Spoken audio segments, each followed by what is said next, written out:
नमो तस्स भगवतो अरहतो सम्मा सम्बुद्धस्स। नमो तस्स भगवतो अरहतो सम्मा सम्बुद्धस्स। नमो तस्स भगवतो अरहतो सम्मा सम्बुद्धस्स। विश्व शांतिदूत, विश्व वंदनीय महान कारुणिक अरहंत सम्यक संबुद्ध, या सम्यक संबुद्धाचा सुवाख्यात आदि मध्य आणि अंतिमही कल्याणकारी असणारा सद्धम्म, या सद्धम्माचा अहोरात्र अविरतपणे न थकता प्रचार आणि प्रसार करणारा भगवंताचा त्यागीशील संपन्न आर्य भिक्खू संघ, बुद्ध धम्म आणि संघ या तीनही रत्नांच्या 24 गुणांचं स्मरण करून देवानंद पियदसी महान सम्राट अशोक मौर्य, दानशील सूर्य बौद्ध सम्राट हर्षवर्धन, या बौद्ध सम्राट हर्षवर्धनाच्या नंतर ज्या तिसरी धम्म संगीतीचं आयोजन काश्मीर मध्ये भरवून या चौथ्या धम्म संगीतीचं आयोजन करून ज्या कुशाण महान सम्राट जो कनिष्क नावाचा बौद्ध सम्राट, ज्यांनी पहिल्यांदा मथुरा आणि गांधार याला बुद्ध मूर्तीचं कला केंद्र करून जगभर बुद्ध मूर्त्यांचं दान केलं, डोनेट केलं, तो महान कुशाणवंशी राजा बौद्ध सम्राट कनिष्क। या बौद्ध सम्राट कनिष्काच्या नंतर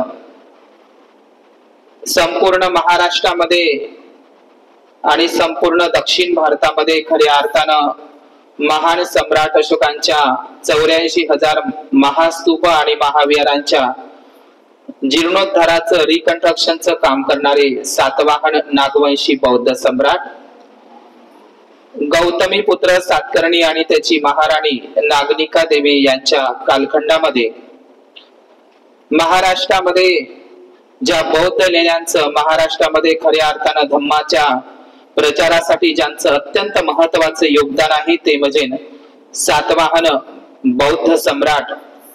या सातवाहन सम्राट आणि सोबतच वाकाटक या सम्राटांनी महाराष्ट्रामध्ये संपूर्ण बौद्ध लेण्यांचं, त्या बौद्ध लेण्या एक प्रकारे वर्षावासाची ठिकाणच आहे, त्यांना केवळ बौद्ध लेण्या म्हणता येणार नाही तर ती एक प्रकारची बौद्ध विद्यापीठच आहे आणि त्या भिक्खूंच्या एकांतवासाची ती ठिकाणं आहे। आज या ठिकाणी आपण बुद्ध आणि त्यांच्या धम्मग्रंथाच्या अंतर्गत सद्धम्म म्हणजे काय, बुद्ध आणि धम्म या ग्रंथामध्ये धम्म म्हणजे काय, सद्धम्म म्हणजे काय आणि अधम्म म्हणजे काय हे पात्र अत्यंत महत्वाचे आहे। धम्म म्हणजे काय, अधम्म म्हणजे काय आणि सद्धम्म म्हणजे काय। तर मग अधम्म म्हणजे काय हे मी यापूर्वी शिकवलेलं आहे। तर अधम्म म्हणजे काय, तर कुठल्या तरी काल्पनिक ईश्वरावर, देवावर श्रद्धा ठेवणे किंवा श्रद्धा बाळगणे हा अधम्म होय। दुसऱ्यासाठी हा धर्म असू शकतो, परंतु मात्र डॉक्टर बाबासाहेब आंबेडकरांनी कुठल्या तरी काल्पनिक ईश्वरावर, देवावर श्रद्धा ठेवणे, बाळगणे हा अधम्म म्हटलेला आहे, ज्याला संस्कारित भाषेमध्ये अधर्म म्हणतात लोक। दुसरी गोष्ट अधम्म म्हणजे काय, तर काल्पनिक आत्म्यावर श्रद्धा ठेवणं म्हणजे अधम्म होय। तथागत बुद्ध तर असं म्हणतात, ईश्वराच्या श्रद्धेपेक्षाही आत्म्यावरील श्रद्धा ही मनुष्यासाठी खूपच घातक आहे, कारण आत्म्यावरील श्रद्धा ही मनुष्यामध्ये भ्रामक समजुतीला जन्म देत असते, भ्रामक समजुती जन्माला घालत असते, ज्याला आपण म्हणत असतो मिथ्या दृष्टी किंवा अंधश्रद्धा म्हणू शकता किंवा अंधविश्वास आपल्यामध्ये निर्माण करू शकते. म्हणून आणि या आत्म्यावरील श्रद्धा ही पुरोहितशाहीला जन्म देऊ शकत असते, जन्म देत असते. म्हणून अधम्म म्हणजे काय तर पहिलं म्हणजे ईश्वरावर श्रद्धा बाळगणं. कुठला तरी देव आहे, ईश्वर आहे, परमेश्वर आहे, तोच करता करविता आहे, त्याच्याशिवाय झाडाचा पत्ताही हालत नाही. तर अशा प्रकारची जर तुम्ही श्रद्धा ठेवत असाल, कुठला तरी देव असतो, रक्षण करता असतो, सृष्टी करता असतो, त्यानंच हे जग निर्माण केलेलं आहे, त्यानेच हे सृष्टी निर्माण केलेली आहे, हे सर्व आकाश गंगा ह्या संपूर्ण ब्रह्मांड त्यानं निर्माण केलेलं आहे. तर असा विश्वास जर तुम्ही ठेवत असाल तर आपण अधम्मामध्ये आहात हे आपण समजून घेतलं पाहिजे. लक्षात येत आहे तुम्हाला?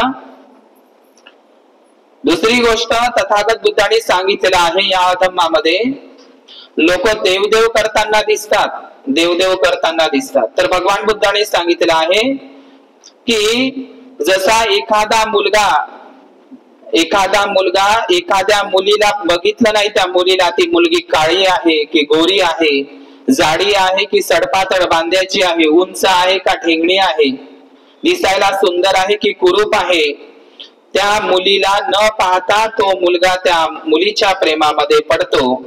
किंवा एखाद्या मुलीनं एखाद्या मुलाला बघितलंच नाही, त्या मुलासोबत त्या मुलीची भेटगाठच झाली नाही, त्यांनी एकामेकाचे चेहरेच बघितले नाही, तो मुलगा काळा आहे की गोरा आहे, सावळा आहे की सडपातळ बांधाचा आहे, जाडसर आहे की बारीक आहे, दिसायला सुंदर आहे की कुरूप आहे, त्या मुलीनं त्या मुलाला बघितलंच नाही आणि ते मुलगी त्या मुलाच्या प्रेमामध्ये पडते.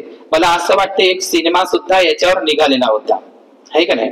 तर हे वाक्य आहे ना, तर अशा पद्धतीनंच हे बुद्धाने सांगितलेलं आहे, बुद्ध आणि धम्मामध्ये आहे ना, ते कोणता तरी सिरिप तुम सिनेमा असं वगैरे. म्हणजे ही जी गोष्ट आहे बुद्धानं सांगितलेली, म्हणजे एखाद्या मुलानं आहे ना त्या सिनेमामध्ये, आहे ना तसंच. तर ते हेच बुद्धानं कारण सांगितलेलं आहे की एखाद्या मुलानं एखाद्या मुलीला न पाहता तिचं तो वर्णन करत आहे, तो मुलगा वर्णन करत आहे, त्या मुलीला बघितलं नाही, त्या मुलानं तिचं वर्णन करत आहे. अरे पाहिलीच नाही तर तरी वर्णन करत आहे, ती कशी अशी तसे वगैरे, जी तिचा रूप गुणाचं वर्णन करत आहे. आणि मुलगी सुद्धा त्या मुलाला न पाहता त्या मुलाचं काय करत आहे, रूप गुणाचं वर्णन करत आहे, कौत. अरे पण बघितलंही नाही. तर अशीच लोक देवाचं, त्या न बघितलेल्या देवाचं काय करत आहे, वर्णन करत आहे. आता तर चालूच आहे ना, 10 दिवस अंधेरा कायम रहे, आहे का नाही? म्हणजे दुरून दुरून तरी आपल्या लोक मंडपामध्ये असं वगैरे जातात आणि दुरून दुरून तरी चप्पल घालून, आहे का नाही, त्यांच्यामध्ये श्रद्धाही आहे.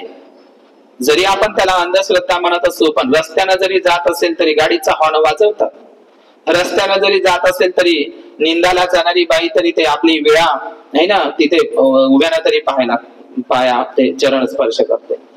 तर लक्षात घ्या, म्हणजे ज्या देवाला, ज्या ईश्वराला बघितलं नाही त्या ईश्वराविषयी श्रद्धा बाळगणं, म्हणजे अजूनपर्यंत देव कुणालाही भेटलेला नाही, अजूनपर्यंत कुणीही देवाला बघितलेलं नाही, आणि न बघितलेल्या देवाला आज लोक श्रद्धेनं पूजत आहे. लक्षात घ्या. तर ही जी अधम्म म्हणजे काय, तर काल्पनिक ईश्वरावर आणि काल्पनिक आत्म्यावर श्रद्धा बाळगणे हा अधम्म होय. मिलिंद प्रश्नामध्ये आणि बुद्ध आणि धम्म या ग्रंथामध्ये बाबासाहेबांनी संदर्भ दिलाय मिलिंद प्रश्नातला, काय की हे राजा, लोक म्हणतात की या माणसाच्या शरीरामध्ये आत्मा असते, आत्मा अमर असते, पुनर्जन्म ग्रहण करत असते. पुनर्जन्म कशाचा आणि पुनर्जन्म कोणाचा, याचे 2 पाठ बुद्धाने केलेले आहे. एक गोष्ट लक्षात घ्या की याच्यामध्ये 2 भाग पाडत असताना या भागामध्ये की तथागत भगवान बुद्धाने जे सांगितलेलं आहे की पृथ्वी, आप, तेज, वायू, म्हणजे हे जे म्हणजे 4 घटक आणि पंचस्कंद, रूप, वेदना, संज्ञा, संस्कार आणि विज्ञान, हे जे नाम रूप आहे. तर तथागत भगवान बुद्धांनी आत्म्याचा पुनर्जन्म आणि आत्म्याचा कम्म सिद्धांत नाकारलेला आहे. लक्षात घ्या, आत्म्याचा कम्म सिद्धांत आणि आत्म्याचा पुनर्जन्म तथागत बुद्धाने नाकारलेला आहे. सर्वच धर्मामध्ये, सर्व धर्म या जगाच्या पाठीवर, ख्रिश्चन, मुस्लिम, हिंदू, जैन, शीख, पारसी, यहुदी, कन्फ्युशियस, हे जगातील जे धर्म आहेत ना याला धर्म म्हणतात. ख्रिश्चन, मुस्लिम, हिंदू, शीख, जैन, पारसी, यहुदी हे जगाच्या पाठीवरचे धर्म होय. आपल्याला बाबासाहेब आंबेडकरांनी धर्म दिला नाही, बौद्ध धर्म दिला नाही, बुद्ध धम्म दिलेला आहे. जगाच्या पाठीवर धर्म अनेक आहे आणि असतीलही, आपल्याला दिसतही आहे, पण जगाच्या पाठीवर फक्त आणि फक्त बुद्धाचा धम्म आहे, हे लक्षात घ्या. धर्म अनेक आहे, यांना धर्म म्हणतात. हे ख्रिश्चन, मुस्लिम, जैन, हिंदू वगैरे हे सगळे धर्म आहेत, पण तथागत भगवान बुद्धाने आपल्याला धम्म दिलेला आहे. धम्म म्हणजे काय? नीती. नीती म्हणजेच काय? तर धम्म, सदाचाराचं जीवन. धम्म म्हणजे काय? तर मनाची मलिनता, मनाचा मळ दूर करणं. ज्याप्रमाणे तुम्ही रोज कपड्याचा मळ दूर करता, ज्याप्रमाणे तुम्ही रोज शरीराचा मळ दूर करता, ज्याप्रमाणे तुम्ही संपूर्ण भांड्या कुंड्यांचा मळ दूर करता, ज्याप्रमाणे तुमच्या घरी रेफ्रिजरेटर असेल, मशीन असेल, टीव्ही असेल, एलसीडी असेल तर त्याच्यावरचाही मळ तुम्ही दूर करता. तुम्ही चष्मा लावायचा असेल तर त्या भिंगावरचा मळ दूर करता. दुसरी गोष्ट, तुमच्याकडे गाडी असेल, जी काही गाडी असेल त्या गाड्यांच्या काचांचा मळ दूर करता. पण तथागत भगवान बुद्धाने सांगितलंय मनाचा मळ दूर करायला आपण तयार नाही. आपल्या घरामध्ये कचराही नसेल, ती टाइल्स छानही दिसत असेल तरी आपण वारंवार तो मळ काढत असतो, आहे का नाही? मग जे लोक धम्मापासून दूर आहे त्यांच्या मनामध्ये किती मळ बसलेला असेल. मला ही गोष्ट विचारायची आहे उपासक उपासिकांना, काय तुम्ही तुमचं रोज घर स्वच्छ करता? काय तुम्ही तुमच्या घरची स्टाईल रोज पुसता ना? रोज घर आपण स्वच्छ करतो, रोज घर आपण स्टाईल पुसतो, आहे का नाही? पुसतो ना. एक दिवस नाही पुसलं तर आपल्याला आवडतं का? नाही आवडत ना, कस तरी वाटते. आणि चांगली सवय आहे, स्वच्छता ठेवणं चांगली सवय आहे. पण घरासोबतच आपल्या बुद्धविहाराची स्वच्छता करणं हे प्रत्येकाचं काम आहे. बुद्धविहार प्रत्येकाचं काय आहे? घर आहे, त्याची निगा राखणं. लक्षात घ्या. मला काय म्हणायचं आहे की आपल्या घरामध्ये टाइल्स वरचा जो कचरा आहे किंवा त्याचा मळ आहे आपण नेहमी काढत असतो, आहे की नाही? आणि चांगली गोष्ट आहे काढणं. तुम्ही जर एखाद्या महिन्यासाठी किंवा 2 दिवसासाठी जरी घराबाहेर गेले, कुठल्या तरी गावाला गेले, तर तुमच्या घरामध्ये त्या टाइल्सवर मळ बसते का नाही? मळ बसते, कचरा उत्पन्न होतो. म्हणजे धुळीनं माखल्या जातं घर. जरी तुम्ही थोडे गावाला गेले तर तुम्ही आल्याच्या नंतर पुन्हा साफसफाई काढतो का नाही आपण? मग जे लोक बुद्धाच्या धम्मापासून दूर आहे, बुद्ध विहारातच येत नाही, त्यांच्या मनामध्ये मळ बसत आहे का ते मळ साफ करत आहे? मळ बसत आहे. आता मला सांगा, तुम्ही बुद्ध विहारात येता, धम्म श्रवण करता, धम्म ग्रहण करता, है की नाही? धम्म ग्रहण करता तर कोणासाठी करता? जेव्हा तुम्ही एखाद्या भिक्खूला किंवा भिक्खुणीला श्रद्धायुक्त चित्तानं भोजन दान देता किंवा इतर दानादी कर्म करता, जीवनावश्यक वस्तू दान करता भिक्खूला, तर कोणासाठी करत असतो आपण? स्वतःवर उपकार म्हणून का भंतेजीवर उपकार म्हणून? असं म्हणा बरं की भंतेजीवर आमचे उपकार आहे, आम्ही जे काही भोजन दान करतो, अल्पाहार करतो, नाही. तुमच्यामुळे आमची ही शरीर यात्रा चालते, शरीर यात्रा चालते. तुम्ही जे काही भिक्खू संघाला दान करता किंवा समाजासाठी बाबासाहेबांचे उपकार म्हणून तुम्ही जे दान करता, तुमचं ते कर्तव्यच आहे. आणि जे काही तुम्ही दान करत असता, जी काही सेवा करत असता, समय दान करत असता, तर याच्यामध्ये तुम्ही तुमचं पुण्य संग्रहित करत आहात. काय करत आहात? म्हणून ग्रंथाला येणं, बुद्ध विहारात येणं, आपण पुण्याचं बँक बॅलन्स ठेवत आहोत. आपल्याकडे पैसे असेल तर अनेक लोक बँक बॅलन्स ठेवतात. कशाचं? पुढे जाऊन कामी पडेल, पण ते कामी पडत नाही. कोरोनामध्ये करोडो रुपयाचा हे काही करोडोपती लोक होते, ते मरण पावले. आणि दुसरी गोष्ट, रेल्वे स्टेशन वरचा आणि बस स्टॉप वरचा भिकारी मात्र जिवंत राहिला कोरोनामध्ये, आहे की नाही?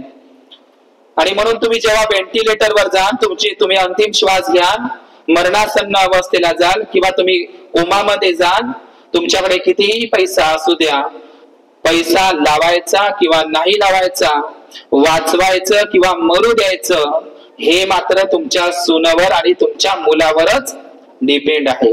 लक्षात घ्या. त्याच्याकडे बुद्धाचं शील असेल, त्याच्याकडे करुणा, दया, ममता असेल, सहानुभूती असेल, करुणा त्याला बुद्धाची माहित असेल, तर तो नक्कीच पैसा लागला तरी बेहतर, गॅरंटी मिळो किंवा नाही मिळो, तो आई वडिलांना वाचवल्याशिवाय राहणार नाही, जर त्यांच्याकडे शील असेल. मी तो पाठ सांगत आज म्हणून. सद्धम्म म्हणजे काय तर लक्षात घ्या, आपल्या जीवनामध्ये आपण जे तुम्ही आता जे पुण्यकर्म करत आहात, पुण्याचा संचय करत आहात, हे तुमचं बॅलेन्स आहे. ग्रंथालयानं म्हणजे काय आहे? बॅलेन्स आहे, है की नाही? आणि तथागत बुद्धाने सांगितलं एका ठिकाणी, जबरदस्तीने धम्माचा प्रचार प्रसार करणे चांगली गोष्ट नाही, है की नाही? ज्या व्यक्तींना नको आहे त्यांना नको, है की नाही? म्हणून आपल्या मनामध्ये श्रद्धा असावी. आपण प्रामाणिकपणे 3 महिने तरी बुद्ध धम्म ग्रंथाला आलोच पाहिजे, कारण आपलं हे पुण्य आहे, है की नाही? याच्या पलीकडे आपल्या सोबत कोणी काही येऊ शकत नाही, हे आपल्याला सर्वांना माहित आहे. काय आपण बाबासाहेबांनी असं म्हटलं की माझ्याकडे वेळच नाही असं म्हटलं कधीतरी? काश बाबासाहेबांनी असं म्हटलं असतं की माझ्याकडे वेळच नाही, तर आपलं कसं झालं असतं, या समाजाचं कसं झालं असतं, है की नाही? काय बाबासाहेबांना कुटुंब नव्हतं? काय बाबासाहेबांना मुलं बाळ नव्हती? काय बाबासाहेबांना पत्नी नव्हती? काय बाबासाहेबांना घर संसार नव्हता? काय बाबासाहेबांना घरादाराची जबाबदारी नव्हती? एकदा तर असं झालं की डॉक्टर बाबासाहेब आंबेडकरांकडे रमाई आली आणि रमाई काय म्हणत, अहो डॉक्टर बाबासाहेब आंबेडकर, आपली 1.5 वर्षाची इंदू, तो रमेश, आपला गंगाधर आणि हा राजरत्न तुमच्या मांडीवर मेला. आपण 3 लेकराचा बळी दिला, बिना औषधा पाना वाचून दुर्लक्ष झालं, त्यांच्या तब्येतीकडे दुर्लक्ष झालं. आपण 3 4 मुलं गमावली, मातीत घातली. कशासाठी? समाजासाठी. अहो बाबासाहेब, रमाई म्हणाली बाबासाहेब, अहो बाबासाहेब, तो यशवंत नावाचा भैया आहे ना, आपलं पहिलं बाळ, त्याची तब्येत नेहमी बरी राहत नाही. आता तरी त्यांच्याकडे लक्ष द्या. एकटच बाळ आहे, त्याची तब्येत चांगली राहत नाही. मला सांगा, या ठिकाणी जर 4 मुलं जर तुमचे मरण पावले असते, तर तुम्ही तरी मात्र एखाद्या तरी देवीकडे किंवा एखाद्या देवाकडे तरी कुठेतरी गेलेच असते. काहीतरी आहे, एक नाही 4 मेले म्हणजे काय उरीशी झाली का? इकडे तिकडे भटकले असते. आणि रमाई म्हणतही होती, बाबासाहेबांना पंढरपूरला घेऊन चला. 4 लेकरं मरण पावली, तरी बाबासाहेबांनी कुठल्याही देवाकडे बाबासाहेबांनी रमाईलाही नेलं नाही आणि स्वतःही दगडासमोर, कुठल्याही देवी देवता समोर, बुवा बाबा समोर बाबासाहेब झुकले नाही. मोडेल पण वाकणार नाही. बाबासाहेब झुकला फक्त आणि फक्त बुद्ध धम्म संघाला. जे लोक बुद्धाला, धम्माला आणि संघाला शरण जातात, ते लोक महान होतात, बोधिसत्व होतात, है की नाही? जसा अंगुलीमाल झुकला, महान झाला, है की नाही? सम्राट अशोक झुकला, महान झाला. सम्राट हर्षवर्धन झुकला, महान झाला. बाबासाहेब बुद्ध धम्म संघाला शरण गेल्यामुळे ते काय झाले? महान झाले. लक्षात घ्या. मग बाबासाहेबांनी असं म्हटलं असतं की मला वेळच नाही, तर आपण कुठे असतो? आपण म्हणतो मला वेळ नाही, मला वेळ नाही. मीही म्हणतो कधीतरी मलाही वेळ नाही. प्रत्येक जण म्हणतात मला वेळ नाही. पण एकच असा महापुरुष होऊन गेला, डॉक्टर बाबासाहेब आंबेडकर, ज्या व्यक्तीकडे वेळच वेळ होता, पण स्वतःच्या घरादारासाठी वेळ नव्हता, स्वतःच्या पत्नीसाठी वेळ नव्हता, स्वतःच्या मुलाबाळाकरिता वेळ नव्हता आणि स्वतःच्या तब्येतीकडे लक्ष द्यायला सुद्धा वेळ नव्हता. बाबासाहेबांनी प्रत्येक क्षण, बाबासाहेबांनी प्रत्येक वेळ आपल्यासाठी खर्च केला, है की नाही? रमाई म्हणत होती, अहो 4 लेकरं मातीत घातली या समाजासाठी. आता तरी तो यशवंत बाळ आहे, त्याच्याकडे तरी लक्ष द्या. एवढ्या साऱ्या डिग्री आहे तुमच्याकडे, एखादी कुठेतरी अध्यापकाची वकिली करा. आता तरी कुटुंबाकडे लक्ष द्या. पण बाबासाहेबांनी नाही केलं. बाबासाहेबांनी मनात आणलं असतं ना, लक्षात घ्या, बाबासाहेबांनी मनात आणलं असतं तर बाबासाहेबांची 4ही लेकरं मरण पावली नसती. MA, PhD, DSc, LLD, DLiT, bar at law, 32 degree आणि 13 भाषांचं नॉलेज होतं. बाबासाहेबाला अमेरिका काय जगाच्या पाठीवर कुठलंही पद भेटू शकत होतं. भेटू शकत होतं का नाही? भेटू शकत होतं. आणि बाबासाहेबांनी असं ठरवलं असतं ना, 4ही मुलांना तिकडे अमेरिकेत घेऊन गेले असते, तिकडे इंग्लंडमध्ये घेऊन गेले असते, ब्रिटनमध्ये, आणि 4ही मुलांवर इलाज केला असता. रमाईला TB झाला, 35 वर्षात आपली रमाई गेली. रमा ही मरण पावली नसती तेवढ्या तरुण वयात तर मुलीचे 35 वर्षात तर आता लग्न होत नाही, होते का? तर त्या रमाईला बाबासाहेबांना सुखाचे दिवस देता आले असते, रमाईला राणी सारखं ठेवता आलं असतं, राणी सारखं. अमेरिकेत नेलं असतं बाबासाहेबांनी रमाईला, 4 लेकरांना, आणि म्हणलं असतं अशा जातीयवादी, अशा छुआछूत असणाऱ्या, अशा उच्च नीचता मानणाऱ्या अशा देश भारतामध्ये राहण्यापेक्षा विदेशात बाबासाहेब सेटल झाले असते. लक्षात घ्या, करता आलं असतं, आपल्या रमाईला घेऊन गेले असते, 4 लेकरांचा बळी गेला नसता. पण बाबासाहेबांनी संपूर्ण वेळ कोणासाठी दिला? समाजासाठी. आणि आपण म्हणतो आमच्याकडे वेळ नाही, आणि बाबासाहेबांकडे वेळच वेळ होता, पण स्वतःकरिता नव्हता, समाजासाठी होता. लक्षात घ्या, त्यांनी वेळच वेळ दिला, आपल्यासाठी काय दिला? वेळ दिला. त्यांनी वेळ खर्ची घातला. म्हणून समयदान करणं लय महत्वाचं आहे आपल्या जीवनामध्ये. कोणाला वेळ देणं हे महत्वाचं आहे की नाही? वेळ देणं का आहे? महत्वाचं आहे इतरांसाठी. म्हणून आपण जो पाठ वाचत आहोत, अधम्म म्हणजे काय, तर मी माझ्या या प्रकरणावर वळतो, बुद्ध आणि धम्मामध्ये. अधम्म म्हणजे काय, तर कुठल्या काल्पनिक ईश्वरावर श्रद्धा ठेवणे म्हणजे अधम्म होय. काल्पनिक आत्म्यावर श्रद्धा बाळगणे, विश्वास ठेवणे म्हणजे अधम्म होय. तर मिलिंद राजा असा विचारत आहे की लोक म्हणतात या शरीरामध्ये आत्मा असते आणि आत्मा सर्व काही नियंत्रित करते, आत्माच पाहते, आत्माच बोलते, जे काही करता करविता आहे ती मनुष्याच्या शरीरामध्ये आत्माच आहे. असं कोण म्हणते? असं कोण म्हणते? तर लोक म्हणतात बा. तर नागसेन म्हणते, जी मिलिंदाला उत्तर देतात, हे नागसेन म्हणते या मनुष्याच्या शरीरामध्ये कुठली तरी एक अलौकिक दिव्य शक्ती, एक आत्मा आहे, आत्मा आहे, दिव्य अलौकिक आत्मा जर आहे तर एक काम करा, एखाद्या जिवंत माणसाचे डोळे काढून घ्या. काय काढून घ्या? जिवंत माणसाचे डोळे काढून घ्या. त्याला जिवंत माणसाचे डोळे काढल्यावरही त्याला दिसायला पाहिजे. जर त्याच्यामध्ये आत्मा असेल तर, दिव्य आहे ना, ती अलौकिक आहे ना, म्हणजे आत्माच पाहते, आत्माच सगळं करते. मग त्या एखाद्या जिवंत माणसाचे डोळे काढून घ्या आणि त्याला बिना डोळ्यानं दिसायला पाहिजे. नाही डोळे तर कमीत कमी आत्मा आहे म्हणजे आत्म्यानं त्यानं पाहायला पाहिजे.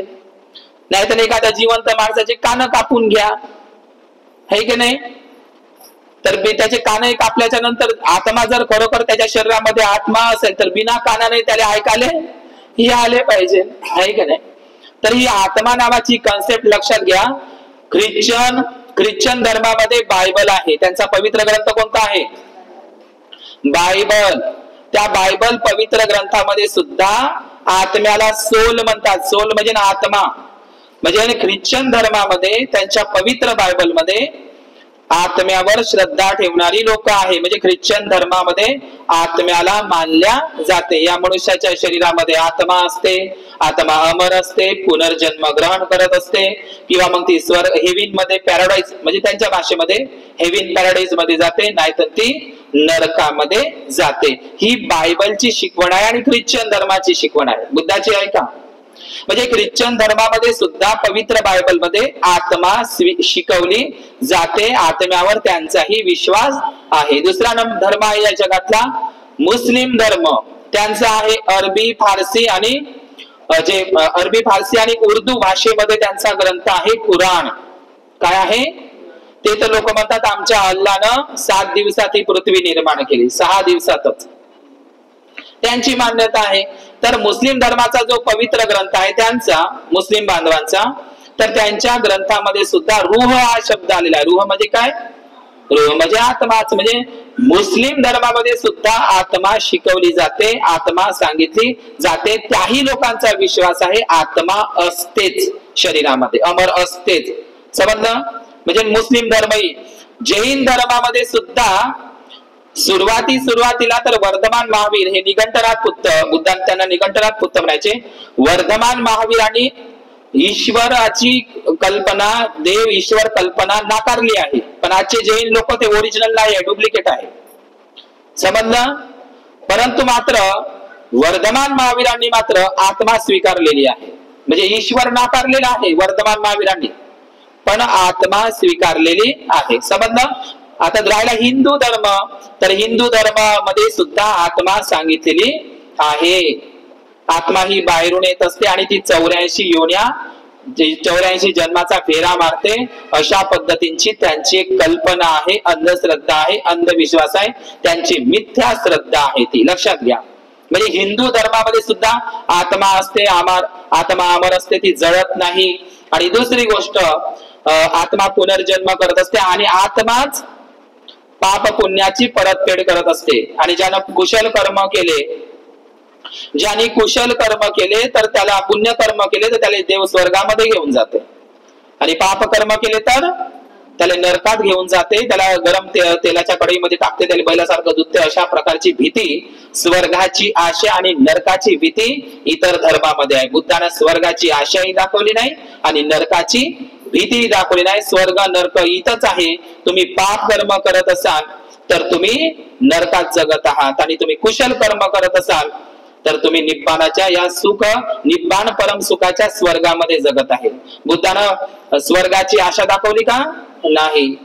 यही पस्सिको ओपनायको, या प्रत्यक्ष पहा आणि अनुभव करा, लक्षात घ्या.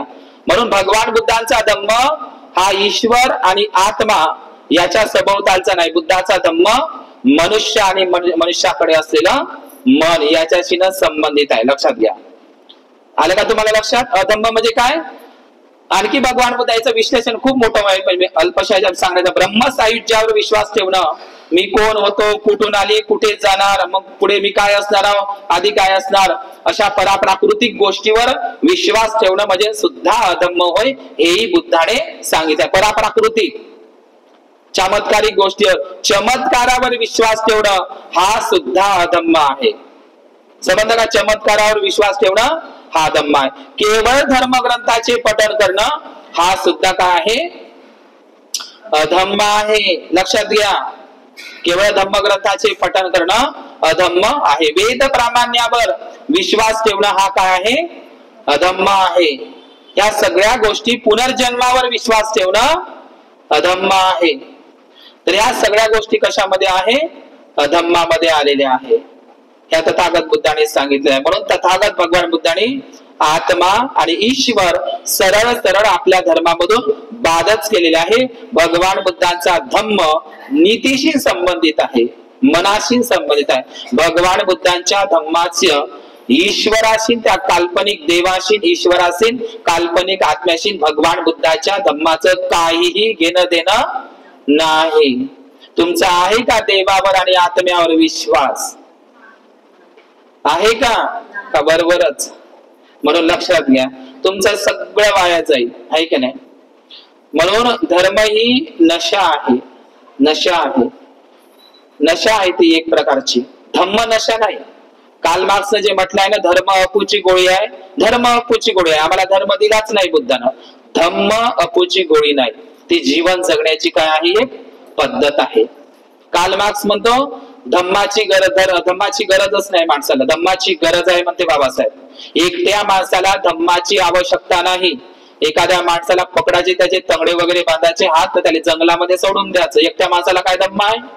एकट्या माणसाला म्हणजे जंगलामध्ये सोडून द्यायचं, किंवा एकलकोंड्या माणसाला एकट्या, तो जंगलात आहे, रानावर आहे, त्या एकट्या व्यक्तीला धम्माची गरज नाही आहे. पण जेव्हा दोन किंवा दोनपेक्षा जास्त माणसं एकत्र आली तर धम्माला सुरुवात होते. एकट्या माणसाला धम्माची गरज आहे का? मग तुम्ही ते एकट्याच येता करून, आहे की नाही?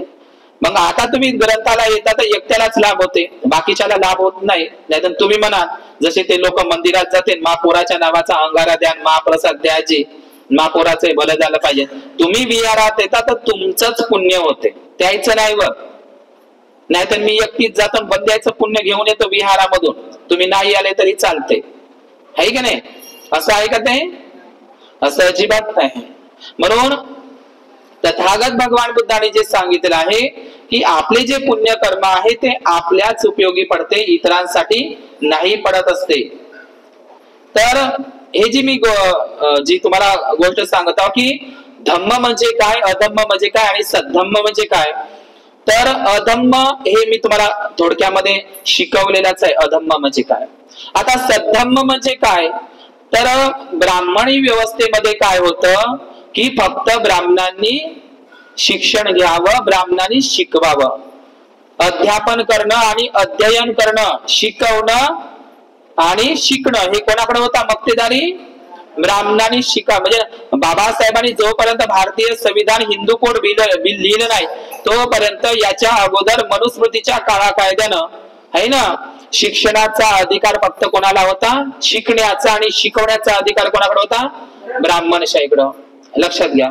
बाकीच्या तीनही वर्णाला आणि त्याच्यात स्त्रियांना तर शिक्षणच नव्हतं. मग ती ब्राह्मणाची पत्नी जरी असेल तिलाही शिक्षणाचा अधिकार नव्हता. शूद्राती शूद्रांना आणि स्त्रियांना अधिकार नव्हता विद्यादानाचा. तो बुद्धाने दिला जगामध्ये. समजलं तुम्हाला?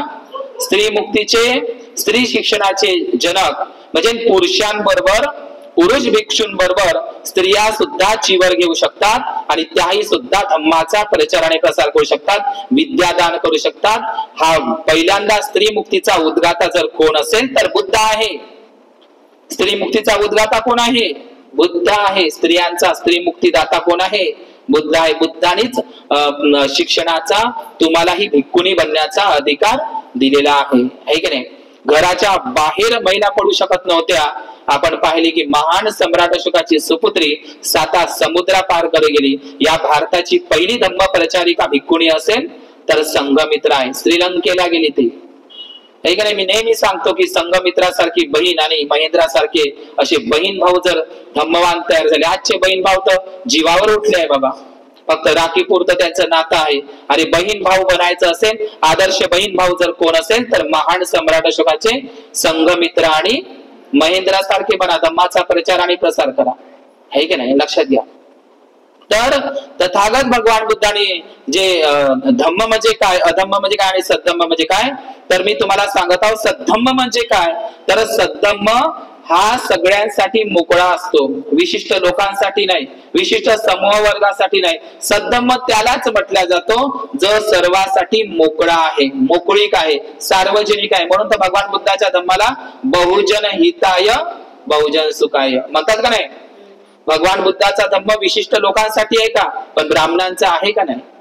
म्हणून तर ते महाकवी वामनदादा कर्डकांनी सुद्धा म्हटलेलं आहे, सारे मानव प्राणी उच्च नीच ना कोणी, कुणीही यावे शुद्ध बनावे बुद्धाच्या चरणी. कुणीही या आणि शुद्ध बना. है की नाही? तर तथागत भगवान बुद्धांचा सद्धम्म तेव्हाच सद्धम्म होऊ शकतो जेव्हा तो सर्वांसाठी मोकळा आहे. त्याला सद्धम्म म्हणजे धम्म म्हणजे हे वेगळं आहे व्याख्या. आणि सद्धम्म म्हणजे काय? सद्धम्म म्हणजे काय? ज्याच्या दोन सद्धम्म कसलाही स्त्री पुरुष भेदभाव न करता, उच्च नीचता भेदभाव न करता सर्वांसाठी सर्व जगासाठी मोकळा आहे, खुला आहे, सार्वजनिक आहे, कोणाची मक्तेदारी नाही, त्याच्यावर कोणाची अधिसत्ता नाही. तर तो सर्वांसाठी खुला आहे, मोकळा आहे. त्यालाच काय म्हणतात? सद्धम्म म्हणतात. लक्षात ठेवा. याची व्याख्या खूप मोठी मी तुम्हाला सोप्या सांगण्यामध्ये प्रयत्न करत आहोत. समजलं का? सद्धम्म म्हणजे काय याची आणखी एक वाक्य या बुद्ध आणि धम्मामध्ये आलेली आहे की 2 व्यापारी लोक निघाले होते रस्त्यानं. कुठे निघाले होते? रस्त्यानं. आता रस्त्याने निघाले, रस्त्याने त्याची सुरुवात मस्त केली आहे सद्धम्माची. मला सांगा, इथे बुद्धाने प्रश्न विचारला, एखाद्या व्यक्तीचे मन दृष्ट असेल, काय दृष्ट असेल? दृष्ट. दृष्ट मन समजलं ना? कपट, क्लेश, द्वेष, हेवा, मत्सर, रागाने द्वेषाने भरलेलं, बदल्याची भावना, वैरत्वाची भावना, ईर्ष्या, क्लेश. है की नाही?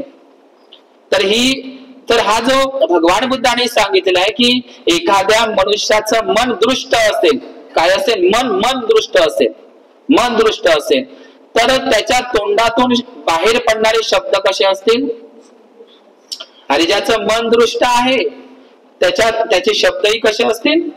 दृष्टच आहे. चांगल्या शब्दाची अपेक्षा करू शकता का त्या व्यक्तीकडून? ज्याच्या डोक्यात जो कचरा भरलेला आहे तोच देईल तुम्हाला. तुम्ही अपेक्षा काय करताय? म्हणजे फुलं दिले पाहिजे. काऊन देईल तो फुलं? कारण त्याच्या डोक्यातच काय आहे? कचरा आहे. असे अनेक लोक पाहतो त्याच्या डोक्यात कचरा आहे, रस्त्याने कचरा वाटते, घरातही कचरा, बाहेरही कचरा, रस्त्याने जेव भेटन त्याला कचरा वाटते. आता त्याच्यापाशी जे आहे तोच देते बिचारा. आहे की नाही? ज्याच्याकडे ज्याच्या डोक्यात मनात जे घाण आहे तेच देते तुम्हाला, देते का नाही? दुसरं काय देणार आहे ते? तर भगवान बुद्धाने सांगितलेलं आहे ज्याचं मन दृष्ट आहे त्याचे शब्दही कसे राहतात? दृष्टच असतात. आणि ज्याचे शब्दाने एक विचार तयार होत असतो. काय तयार होतो? विचार. तर भगवान बुद्ध म्हणतात ज्याचं मन दृष्ट आहे त्याचे शब्द कसे असतील? दृष्टच असतील. ज्याचं मन आणि शब्दही दृष्ट आहे त्याचे विचार कसे असतील? दृष्टच आहे. ज्याचं मन, ज्याचे शब्द आणि ज्याचे विचार हे तीनही दृष्ट असेल तर त्याचं कार्य कसं असेल? दृष्ट. त्याच्या हातून चांगल्या कार्याची अपेक्षा करू शकता का? अरे त्याचं मनच दृष्ट आहे तर त्याच्याकडून चांगलं कार्य घडण बा, हा समाजाचं चांगलं करण बा, विहाराचं चांगलं करण बा, समाजाला पुढं नेईन बा, याच्याकडून त्याची अपेक्षा आपल्याला करता येत नाही. कारण त्याचं मनच कसं आहे? दृष्ट आहे, है की नाही? चांगलं आणि वाईटाचं उगमस्थान कुठं आहे? मनातच आहे. मनच प्रमुख आहे, मनच प्रधान आहे. मनोसेठा मनोमय. जे चांगलं किंवा वाईट उत्पन्न होते मनातच उत्पन्न होत असते, आहे की नाही? है की नाही? मनामध्ये अकुशल कर्म, पाप कर्म करण्याचं मनात उत्पन्न होत असेल, होत राहते. तुम्ही असा का आम्ही असा, पण त्याच्यावर निगराणी करणं, पहारा करणं आपलं काम आहे असेल. आणि होतही असेल ते अकुशल पाप कर्म तर त्याच्यावर पहारा देऊन त्याला आटोक्यात आणण्यासाठी आपण प्रयत्नरत असलं पाहिजे. लक्षात घ्या. त्याच्यात वाढ होऊ द्यायची नाही तर त्याला कमी कमी करत नेण्याचा प्रयत्न केला पाहिजे. लक्षात घ्या, आहे की नाही? म्हणून तथागत भगवान बुद्धांनी सांगितलेलं आहे जे अधम्म म्हणजे काय त्याची कहाणी मस्त सांगितली आहे बुद्ध आणि धम्मामध्ये. तर दोन व्यापारी रस्त्याने जात होते. तर व्यापारी होते ते बिचारे, दोघही व्यापाऱ्यांनी बैलबंड्या वगैरे असं जुतल्या, त्याच्या मालमत्ता त्यांच्या बैलबंडीमध्ये होता आणि ते व्यापाऱ्याच्या दिशेने निघाले. तर ते श्रावस्तीला आले आणि श्रावस्तीचा त्यावेळी कोसल देशाचा राजा कोण होता? कोण होता? राजा प्रसेनजित होता, है की नाही? राजा प्रसेनजित होता. त्याची महाराणी मल्लिका देवी, दोघही राजा राणी भगवान बुद्धांचे उपासक होते. राजा जरी असेल, आता आपल्या समाजामध्ये राजा नाही, घरी लागन तर भिकारीच आहे. राजा किती मोठा असतो. जेव्हा राजा प्रसेनजिताची मल्लिका राणीला जेव्हा मुलगी झाली तेव्हा राजा कुठं असायला पाहिजे? घरी असायला पाहिजे का नाही? बाईपाशी. जिची प्रसूती होत आहे, डिलिव्हरी होत आहे, तर भगवान बुद्धांचं प्रवचन ऐकत होता. आपण ऐकलंय बुद्ध आणि धम्मामध्ये. त्या काळातले राजे महाराजे सुद्धा भगवान बुद्धांचं प्रवचन ऐकायला जात होते. राजेशाहीचा बडेजाव करत नव्हते, मी राजा आहे म्हणून. आणि राजा प्रसेनजिताची इतकी सुंदर कहाणी आहे की राजा प्रसेनजित काही अंतरापर्यंत रथावर चालत होता आणि खूप दूर रस्त्यावर रथ ठेवून पायी चालत होता. लक्षात घ्या किती श्रद्धा. आपल्या डोक्यावरचा हिऱ्या मोत्याचा, सोन्याचा, चांदीचा तो राजमुकुट आहे का ना डोक्यावरचा, तो खाली ठेवत होता आणि राजमुकुट खाली ठेवून बुद्ध धम्म संघाला वंदन करत होता. आणि बुद्धाचं प्रवचन नेहमी 2 चक्रा मारत होता. तो बुद्धांची विचारपूस करत होता. आपल्या समाजात तर राजे नाही, पण बुद्ध धम्म संघावर श्रद्धा अजिबात नाही. लक्षात घ्या, राजेच नाही आपल्या समाजामध्ये, है की नाही? ते राजा भवतु धम्मिको. राजा जर धम्मिक असेल तर आपला भारत देश पुन्हा स्वर्णिम चिडिया झाल्याशिवाय राहणार नाही. पण ते होताना दिसत नाही. तर जे मी तुम्हाला आता जी गोष्ट सांगत आहो की 2 व्यापारी रस्त्याने जात असताना त्या व्यापाऱ्याने बघितलं की राजा प्रसेनजिताच्या घरी तथागत बुद्ध आणि त्यांचा भिक्खू संघ, नेहमी भिक्खू संघ भोजनाला यायचा आणि धम्मदेशना द्यायला यायचा. कुठे? राजा प्रसेनजिताच्या घरी भोजनाला यायचा. भिक्खू संघ अधून मधून यायचा. आणि राज दरबारामध्ये राजाला आणि राणीला आणि जे काही थोडेफार सेवक असतील त्यांनाच धम्माचा लाभ होता. लक्षात घ्या, सद्धम्म म्हणजे काय मी तुम्हाला सांगत आहो की राजा आता राज दरबारामध्ये जर भगवान बुद्ध आले भोजनाला तर राजाला, राणीला आणि जे घरातले जे काही नौकर चाकर आहे त्यांनाच फक्त धम्म ऐकायला भेटत होता. तर राजाच्या मनामध्ये उत्पन्न झालं की माझं मंगल झालं तर इतरांचंही झालं पाहिजे. मला जो बुद्ध धम्म संघाचा लाभ झाला तर इतर लोकांनाही झाला पाहिजे. माझं जे भलं झालं, माझं जे चांगलं झालं, इतरांचंही चांगलं झालं पाहिजे. म्हणून राजा प्रसेनजितानं काय केलं? राज दरबारामध्ये भगवान बुद्धांचं प्रवचन ऐकण्यासाठी घरी न बोलावता, राजवाड्यामध्ये न बोलावता, म्हणजे राजा प्रसेनजितानं भर चौकामध्ये म्हणजे चांगल्या भर चौकामध्ये त्यांनी मोठा जात मंडप टाकला. आता मंडप टाकण्याची गरज काय? कारण लोकांनाही भगवान बुद्धांच्या धम्माचा धम्मलाभ झाला पाहिजे, त्यांचंही मंगल झालं पाहिजे, हा पुण्य धम्म त्यांनाही प्राप्त झाला पाहिजे, तेही दुःखमुक्त झाले पाहिजे. ही किती चांगली भावना आहे. आता आपण पाहतो आपली भावना आहे की नाही, एखाद्या विषयी जर माहित पडला आपला वैरी आहे त्याचा ऍक्सिडेंट झाला, त्याचा एक हात मोडला, असं जर माहित झालं तुम्हाला, नाही एक हात नाही त्याचे दोनही मोडा लागत होते, मी तर म्हणतो तो जाग्यावरच व्हायला पाहिजे होता, अशी भावना. इथं राजा प्रसेनजित कोणती भावना ठेवत आहे? माझ्या घरी फक्त भगवान बुद्धाला बोलीन तर माझंच मंगल होईल. पण त्यांनी काय केलं, राजा प्रसेनजिताने मोठा मंडप घातला आणि मंडप घालत असताना पैसा लागतो का नाही, फुलांचा सडा आणि सुगंधित द्रव्य त्या ठिकाणी टाकण्यात आले. भल्ला मोठा मंडप, भल्ला मोठा खर्च कोण केला? राजा प्रसेनजितानं खर्च केला, लोकांना लाभ झाला पाहिजे म्हणून. आजही आहे का नाही आपल्या समाजामध्ये, काही लोक म्हणते कार्यक्रम घ्या, काही लोक म्हणते कायले घ्यायचा, काय लाभ होणार काही आहे ना, असं आहे का नाही आपल्या समाजामध्ये. असंच राजा प्रसेनजित तिथून मग ते दोन व्यापारी जात होते, तर एका व्यापाऱ्यानं पाहिलं तिथं भगवान बुद्धाचं प्रवचन चालू आहे आणि भिक्खू संघ बसलेला आहे, खूप लोक आहे, उपासक उपासिका, आणि राजा प्रसेनजिताचा तो खर्च पाहून, तो मंडप ते तेवढा मोठा ते भारी मंडप पाहून तो माहित आहे व्यापारी माहित आहे काय म्हणत आहे, दृष्ट मनाचा तो मद्यपी होता. मद्यपी म्हणजे नशापानही होता तो व्यापारी. तो माहित आहे काय म्हणते, नशावा मला माणूस. आता इकडे दरवाजाकडे जाणारे लोक आहे ना, ते कबीरानं म्हटलंय दुनिया वाले कहे हमे पागल, हम कहे दुनिया वाले पागल. विहारातले लोक जे आपण जे लोक विहारात आपण काय लोक किती पागल आहे ते त्याला धम्माची आहे. आपली भावना आहे का नाही, आहे त्याच्याविषयी मंगलाची भावना. आणि त्यांना कसं वाटतंय, ह्या बायाले काम असतंय, पागल तर नसं नाही आले चालल्या विहारात. दुनिया वाले कहे हमे पागल, हम कहे दुनिया वाले पागल. ते आपल्याला पागल म्हणते, आपण त्याला पागल म्हणतो. तुम्ही विहारात बाया कामच तेवढे आहे म्हणते, आहे का नाही. बाया दिवसभर पेपर वाचत बसतील, हे का नाही, बसतात का नाही.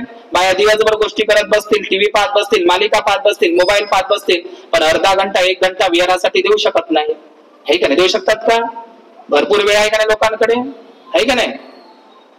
तर एक गोष्ट लक्षात घ्या, मला काय म्हणायचं आहे की मग तो माहित आहे का, तो जो दृष्ट व्यापारी होता, दृष्ट मनाचा व्यापारी, ज्यानं जसा विचार केला त्याला तसंच ते म्हणते ना बैलबंडीच्या चाकासारखं, समजलं का.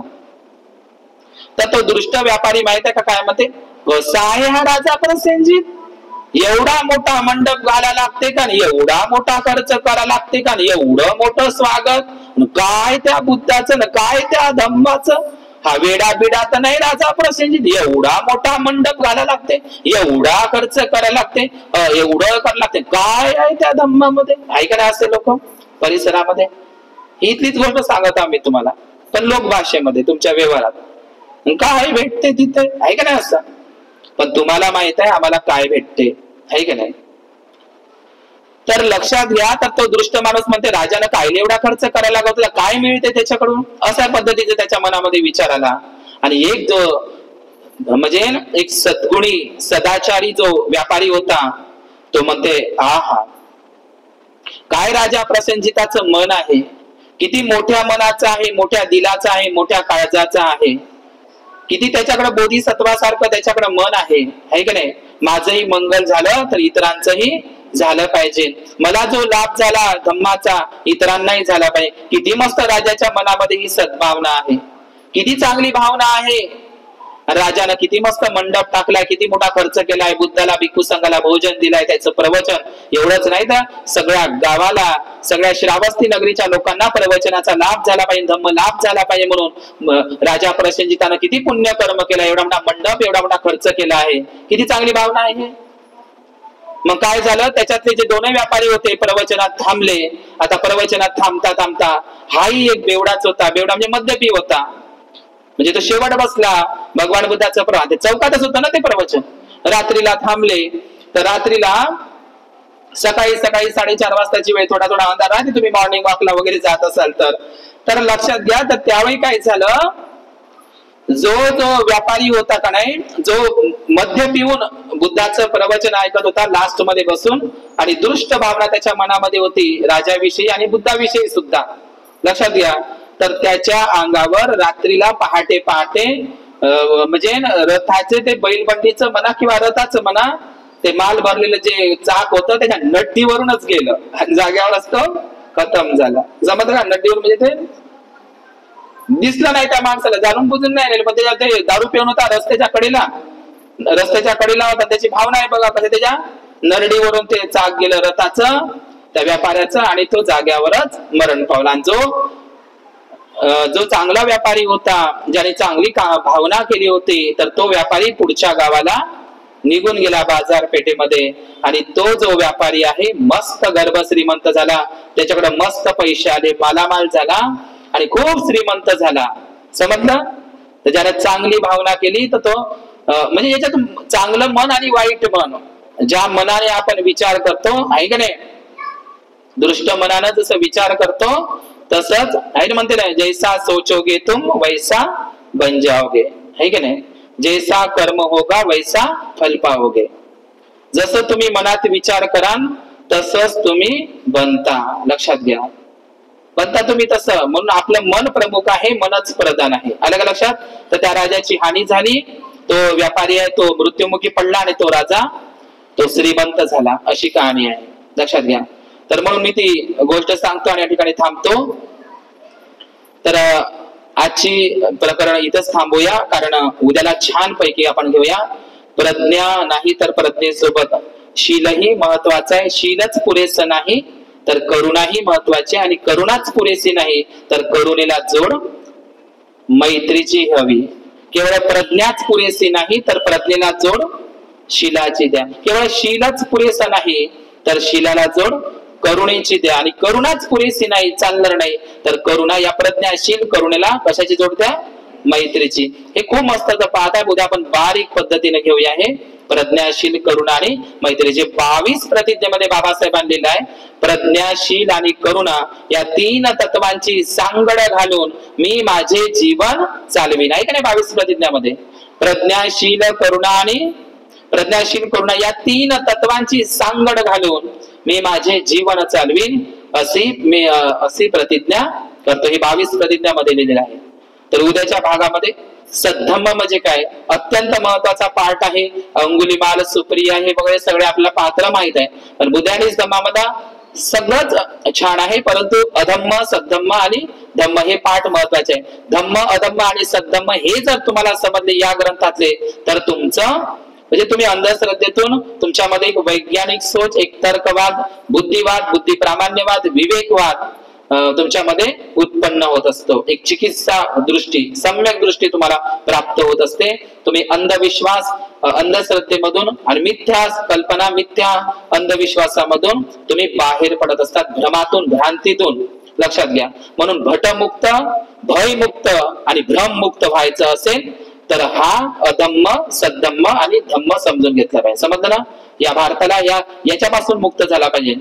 याच्यापासूनच बाबासाहेबांना मुक्त करायचा होता. भट मुक्त, कोणता? भट मुक्त, भय मुक्त आणि भ्रम मुक्त. म्हणून 2 भ्रम आपल्या डोक्यातून काढून टाका. देव नावाचा भ्रम आणि सोल नावाचा भ्रम, म्हणजे आत्मा नावाचा भ्रम आणि गॉड नावाचा भ्रम. हे 2 भ्रम आपल्या डोक्यातून काढून टाका. देव नावाचा भ्रम आणि आत्मा नावाचा भ्रम, हे 2 जर भ्रम तुम्ही डोक्यातून काढले तर तुमच्या डोक्यामध्ये सद्धम्म आपोआप राहील. लक्षात घ्या, लक्षात घ्या. तुमच्या डोक्यामध्ये, तुमचं डोकं शेरणी के दूध के लिए सोने का बर्तन चाहिए, है की नाही? लोक म्हणते का नाही वाघिणीचं दूध भेटत नाही. वाघिणीचं दूध भेटते का? आणि वाघिणीचं दूध भेटलंय तर वाघिणीचं दूध म्हणते नाचते, म्हणते. अशी एक कहावत आहे. म्हणून शेरणी के दूध के लिए सोने का बर्तन चाहिए. नाही तर तुमचं दूध नासल. तुमचं बर्तन म्हणजे काय? डोक्याचं ते डोकं, हे मेंदूरूपी भांड तुमचं कसं पाहिजे? त्याच्यामध्ये पहिलेच कुडा कचरा असेल तर त्याच्यामध्ये काही हा धम्म मावेल का? नाही मावला. म्हणजे तुमचं भांड कसं असलं पाहिजे? कोरं करकरीत. कसं असलं पाहिजे? कोरं करकरीत, स्वच्छ असलं पाहिजे, ते नाचलं नाही पाहिजे. म्हणून जे 3 प्रकारचे मडके आहे की नाही ते सांगतो आणि थांबतो. 3 प्रकारचे मडके म्हणजे काय? एक मडकं असं आहे, एक मडकं कसं आहे मी तुम्हाला संगारव सुद्धा कधीतरी सांगेल, एक विषयच होईल त्याचा. एक मडकं असं आहे की ज्याच्यामध्ये तुम्ही कितीही पाणी टाका पण त्याच्यात छिद्र आहे, तर त्या छिद्रामधून पाणी जातं. लक्षात घ्या. समजा छिद्र आहे तर त्या छिद्रातून पाणी जातं. दुसरं मडकं असं आहे की त्याच्यामध्ये पहिलेच अस्वच्छ जल आहे, म्हणजे दुर्गंध पाणी आहे, म्हणजे पहिलेच खराब पाणी आहे. त्याच्यामध्ये तुम्ही कितीही शुद्ध पाणी टाकलं म्हणजे पहिलेच त्या मडक्यामध्ये काय आहे? अशुद्ध पाणी आहे, अशुद्ध जल आहे, त्याच्यामध्ये तुम्ही शुद्ध पाणी टाकलं, धम्मरूपी बुद्धाच्या धम्मरूपी शुद्ध जल तुम्ही त्या अशुद्ध रूपी पाण्यामध्ये टाकलं, तेही काय होईल? अशुद्ध होईल त्या मडक्यामध्ये. आणि तिसरं मडकं आहे जे उबड ठेवलं तुम्ही, उबड म्हणजे सरळ न ठेवता, ते फुटलेलंही नाही त्याच्यात गढूळ पाणी नाही, पण ते उबड मांडलेलं आहे ना. उबड म्हणजे समजलं ना, उबड म्हणजे त्याच्यावर पाणी मावेल का? खाली घसरेल. पण चौथं मडकं ते फुटलेलंही नाही, उबडही मांडून नाही, त्याच्यात गढूळ पाणी नाही, मस्त स्वच्छ करीत आहे, त्यात काहीच दुर्गंध नाही, त्याच्यामध्ये जर तुम्ही पाणी टाकलं स्वच्छ तर ते नक्कीच तसं म्हणजे ते मडकही स्वच्छ आणि ते पाणी स्वच्छ, स्वच्छ मडक्यामध्ये स्वच्छच पाणी राहील. तर सांगा तुम्हाला या 4 मडक्यापैकी कोणतं मडकं बनवायचं आहे? पहिलं बना ना, पहिलं बरं, दुसरं का तिसरं का चौथं? चौथं मडकं बना. काय बनायचं आहे? चौथं मडकं बना. आणि आता तुमची हे 3 महिने आहे ना, तर भट्टी आहे. काय आहे? भट्टी आहे. कुंभार भट्टी लावतो का नाही? मी 2 मिनिटांमध्ये संपवतो. कुंभार भट्टी लावते का नाही? लावते का नाही कुंभार भट्टी? विटाची भट्टी लावते काही लोक. कुंभार भट्टी लावत असते, ते काय म्हणते ते तांदळाचा भुसा वगैरे सगळे ते दगडी कोळसा वगैरे आणून भट्टी लावत असते. किंवा कुंभार एक भट्टी लावत असते मडक्याची. काय लावत असते? काय लावते? भट्टी लावत असते. आणि मग कुंभार काय करते? ती मडक्याची माती आणून, नदीच्या काठावरची माती आणून त्याची गाळण करून, त्याला तुडवून, त्याला मुलायम करून, चाकावर करून मेहनत करतो आणि त्याचे एक मडके बनवतो सुंदर. त्याच्यावर मस्त डिझाईन काढतो, सुंदर मडके बनवतो. आणि लक्षात घ्या, तो मग भट्टीमध्ये टाकतो, तापवतो आणि भट्टी विझवतो आणि त्या भट्टीमधून एक एक मडकं बाहेर काढतो. आणि मडकं काढत असताना त्याला वाजून पाहतो. काय करतो? वाजून पाहतो एका एका मडक्याला. आणि ते मडकं पकलं किंवा नाही पकलं, पकलं आहे का कच्च आहे, पकलं आहे का कच्च आहे. आणि पक्के असेल तर एका बाजूला ठेवतो आणि कच्चे असेल तर धडकन खाली टाकून देतो, त्याच्या खापर होते चिरोड्या. म्हणजे पक्के काय असते? विकासाठी बाजूला काढून ठेवते बाजारात. आणि जे कच्चे आहे, जे धडकन आपटते, हे कच्च आहे म्हणून. तर ही तुमची भट्टीच आहे. काय आहे? भट्टी आहे 3 महिन्यामध्ये. 3 महिन्याची भट्टी बनण्यापेक्षा जोपर्यंत तुमचं जीवन आहे तुमचं भट्टीच आहे, है का नाही? या संघर्षयुक्त जीवनामध्ये आपल्याला तापून निघायचं आहे, सुलाखून निघायचं आहे. समजलं का? आणि जे लोक आता भट्टीमध्ये तर मडके लावलेले आहे, पण काही मडके मधातच त्याने जीव सोडलेला आहे, है का नाही? काही मडके म्हणजे अर्धे कच्चे नाही. काही लोक आता तुम्ही अर्धे कच्चे पक्के झाले, आता तुमचं पूर्ण व्हायचे आहे. म्हणजे दसऱ्यापर्यंत, ऑक्टोबर पर्यंत पूर्ण तुम्ही काय होणार आहे? पक्के होणार आहे, है की नाही? तर काही मडके कसे आहे? कच्चे आहे. आणि काही मडके कसे आहे? पक्के आहेत. आता इथे जे लोक रोज लोक येते ते कोणते आहे? पक्के लोक आहे, है की नाही? आणि जे लोक आहे ते कच्चे आहे. कच्चे म्हणण्यापेक्षा ते भट्टीतच आले नाही, कारण त्याला भट्टीचा भेव लागला, है की नाही? भट्टीचा काय लागला? भेव लागला. तर मी आजच एका ठिकाणी गेलो, बनतेजी म्हणे मी वर्षावास सोडून दिले. म्हणे 25 वर्षावास झाले द्यायची त्या बनतेचे. 25 वर्ष झाले त्या बनतेची ले. लक्षात घ्या, 25 वर्ष. आजच मी प्रवचनात गेलो बनतेला, मी बनतेजी म्हणे वर्षावास सोडून दिले म्हणे. मी नाही वाचत म्हणे ग्रंथग्रंथ. तर काहून म्हणलं बनतेजी? मी नाही वाचत म्हणे. आपल्याला ठेवून देते म्हणे ना, विहारातले कमिटीचे लोक येतच नाही म्हणे ग्रंथालय. आपण काय द्यायची का हमाली करायची का म्हणे? आणि हे बरोबर आहे तुमचं. समजलं तुम्हाला? खरं नाही त्या माणसाची गोष्ट? समजलं नाही का? आपल्याला ठेवून देते म्हणे ग्रंथाला नौकरासारखं. आम्ही नौकर नाही आहे, उलट आमचाच फायदा आहे, है का नाही? आपल्याला ग्रंथासाठी नियुक्त करून ठेवते म्हणे, जसं काय एखाद्याला गडी कसा ठेवते सालगडी सारखा. ते खरी गोष्ट आहे. मी आता याच्यावर बोलत आहो, काही फरक पडत नाही. तर लक्षात घ्या, सालगडी सारखं ठेवते म्हणे 3 महिने, आणि आप म्हणे स्वतः घरी येत नाही म्हणे, म्हणजे ग्रंथाला येत नाही. तर खरीच गोष्ट आहे का नाही? काय चुकलं त्या बनतेचं? काय चुकलं? आणि बनतेची काही जबरदस्ती आहे का? बनतेची राहत असेल विहारामध्ये, कुठेही वर्षावास करत असेल, त्याच्या मनावर आहे. तुम्ही शाळेमध्ये येत असाल तर मी शिकवायला तयार आहोत. 2-4 लेकरांनी शिकवत नाही. तशा आता मोदीने शाळा बंद केल्या. 2-4 लेकर आहेत, तुम्हीच तर त्याच्यावर बोलता आणि तुम्हीच पोरं तिकडे कॅन्व्हेट मध्ये पाठवता. बोलता तुम्ही मोदीला, आहे का नाही? तर त्या शाळेमध्ये पोरच नाही तर कोणाला शिकवते? फुकट पगार आहे का? 2-4 लेकरांनी शिकवायला पडते का? आणि वाया घालायला होते का टाइम, आहे का नाही? म्हणून लक्षात घ्या, प्रामाणिक राहा. ग्रंथा तुम्हाला कच्चं मडकं बनायचं आहे की पक्क मडकं बनायचं आहे? पण तिकडे लोक मात्र पक्के आहे भीमोदय वाचनालयातले. ते बिचारे बरोबर 6 वाजताची वेळ दिली आणि 6 वाजताच बरोबर येतात आणि 60च्या वर लोक येतात. असं म्हणू नका तिकडल्या लोकांची स्तुती करते बंदी मग जाय तिकडच, असं वगैरे नाही.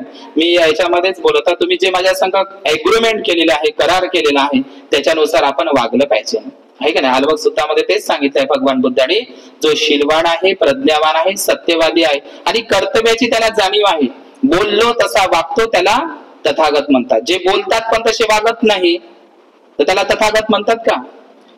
जे बोलतात ते तसंच वागतात. बाबासाहेब जे बोललं त्यांनी करून दाखवलेलं आहे का नाही, हे का नाही. म्हणून जे बोलतात त्याच्यावर आपण चाललं पाहिजे, हे का नाही. आणि म्हणून वचनबद्ध होऊन आपण प्रामाणिकपणे जर 3 महिने देत नसू तर ते या भंतेची लोक महाबोधी महावीरासाठी रस्त्यानं फिरत आहे, हे का नाही. त्यांचाही जीव आहे.